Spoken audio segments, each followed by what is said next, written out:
Bismillahirrahmanirrahim. Assalamualaikum warahmatullahi wabarakatuh. Perkenalkan, nama saya Hasni selaku sebagai moderator dan pemateri pertama dalam kelompok ini.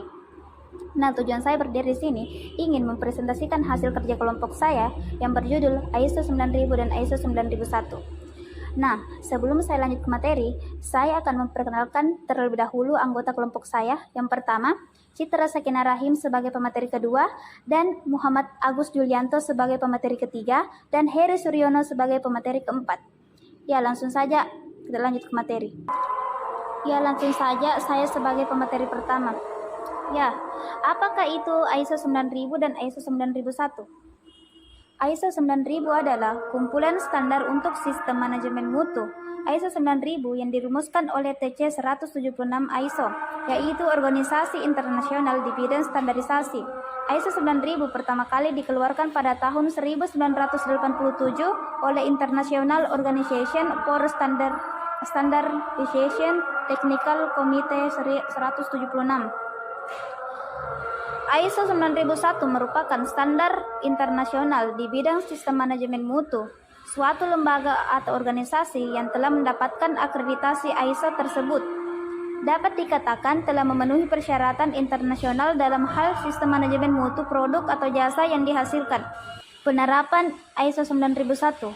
Penerapan standarisasi ISO 9001 mewajibkan perusahaan memiliki kebijakan dan sasaran mutu. Perusahaan dapat menetapkan sendiri dari kebijakan dan sasaran mutu yang sesuai dengan karakter perusahaan.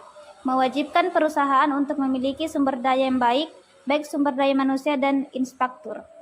Saya pemateri kedua akan membawakan manfaat penerapan ISO 9001 untuk perusahaan. Yang pertama, meningkatkan kepercayaan pelanggan. Yang kedua, jaminan kualitas produk dan proses. Yang ketiga, meningkatkan produktivitas perusahaan. Yang keempat, meningkatkan motivasi, moral, dan kinerja karyawan. Yang kelima, sebagai alat analisa kompetitor perusahaan. Yang keenam, meningkatkan hubungan saling menguntungkan dengan pemasok. Yang ketujuh, sistem terdokumentasi. Ke-8, meningkatkan cost efisiensi dan keamanan produk. Yang ke-9, media untuk pelatihan dan pendidikan. Yang ke-10, meningkatkan komunikasi internal. Dan yang terakhir, meningkatkan image positif perusahaan. Standar yang diatur oleh ISO 9001. Yang pertama, proses yang berkaitan dengan pelanggan. Yang kedua, sistem kepemimpinan. Yang ketiga, manajemen sumber daya. Yang keempat, perbaikan dan peningkatan proses. Yang kelima, sistem manajemen. Yang keenam, pengambilan keputusan yang faktual. Ketujuh, sistem perbaikan yang berkesinambungan. Dan yang terakhir, hubungan yang saling menguntungkan dan pemasok. Kegunaan ISO 9001 memastikan mutu sebuah perusahaan. Tujuannya supaya perusahaan bisa menjamin kualitas produk atau jasa yang dihasilkan. Kedua, membantu perusahaan dalam menjamin kepuasan pelanggan serta membantu mengembangkan hal-hal baru agar tetap sesuai jalur dengan tujuan dan visi perusahaan. Contoh penerapan standarisasi ISO 9001 yaitu 1. Mewajibkan perusahaan memiliki kebijakan dan sasaran mutu. Perusahaan dapat menetapkan sendiri dari kebijakan dan sasaran mutu yang sesuai dengan karakter perusahaan. 2. Perusahaan harus memiliki sumber daya yang baik, mulai dari sumber daya manusia dan infrastruktur, sehingga terdapat bentuk evaluasi sumber daya manusia untuk memastikan bahwa pekerja sudah berkompeten. Mewajibkan perusahaan untuk memiliki standar sebagai acuan bekerja agar tidak terjadi kesalahan. Bentuk standar acuan bisa ditetapkan oleh perusahaan sesuai karakter dan dari masing-masing perusahaan. Assalamualaikum warahmatullahi wabarakatuh.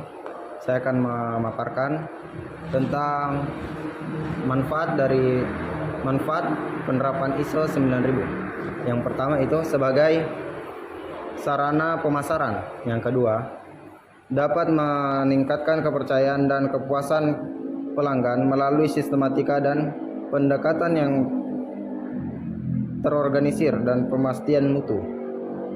Tahap kedua yaitu perbedaan prinsip ISO 9000 dan ISO 9001, yaitu yang dimana ISO 9001 berkaitan dengan dasar-dasar SMM, termasuk tujuan prinsip manajemen mutu dan mendasari keluarga standar.